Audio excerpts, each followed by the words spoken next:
In the early hours of the day, when the sun is just starting to heat the runway, a pilot walks into a ready room on a U.S. Air Force base. She doesn't say much. She doesn't need to. Her focus is absolute. Her name is classified for now. Call her the Warthog pilot.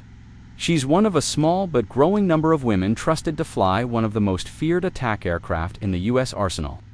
The A-10 Thunderbolt II, better known as the Warthog, she begins to gear up. It's a routine she knows by heart, but it never feels routine. The olive green flight suit goes on first. It's lightweight, flame-resistant, and designed for speed and protection. Then come the boots, tight and reinforced. The G-suit, which helps her body handle the intense GI forces during combat maneuvers. She pulls on her gloves, straps on her survival vest, checks her radio, and finally grabs the helmet. Carbon fiber comes integrated. Visor sharp dot, then it happens. The red light flashes. The siren sounds. Scramble. She single quotes out the door in seconds. Sprinting across the sun-soaked tarmac, there's no hesitation, no wasted movement. This isn't training, this is real. In the distance, beyond the lines of support vehicles and scattered ground crew, her aircraft waits, framed inside a giant arched hangar. The A-10 looks almost alien in shape. Twin engines mounted high, its nose heavy and built around a 30mm Q-8 Avenger cannon. It wasn't made to look pretty. It was made to survive, destroy, and return. And she's trained for exactly that. As she approaches, crew members already have the ladder down. She doesn't climb in just yet. First, they'll walk around. She circles the aircraft quickly but precisely. Wings, flaps, fuselage, tires, fuel panels, weapon mounts. Everything is scanned with the kind of attention only years of training can develop. Only when she's satisfied does she climb into the cockpit. The canopy drops.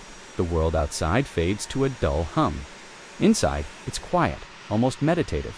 Switches click, systems boot up, radios come alive. The ground crew gives the thumbs up. She responds with a nod. The twin turbofans ignite with a deep, low rumble that turns into a roar. Fiery exhaust trails glow orange as the engines spool. The aircraft rolls forward, slowly at first, then faster, then throttle to max. The A-10 leaps from the runway, nose high, engines howling, flames trailing behind. She pulls up hard, banking toward the horizon. This is not just flight, this is purpose.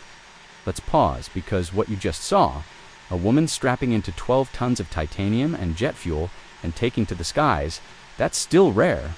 Only about 10% of all U.S. Air Force pilots are women. And for fighter and attack aircraft, the numbers are even lower.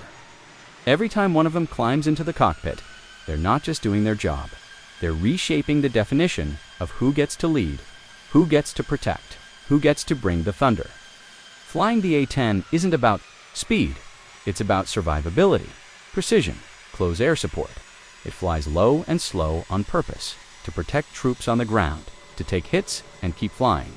There's a reason pilots call it the flying tank, and there's a reason she chose it her mission today.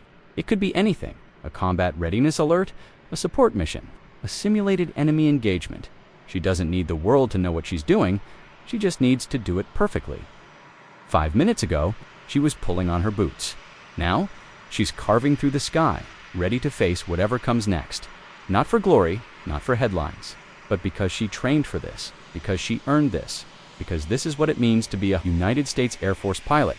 She doesn't just fly, she leads, she protects, she dominates the battlefield from above. She flies the Warthog.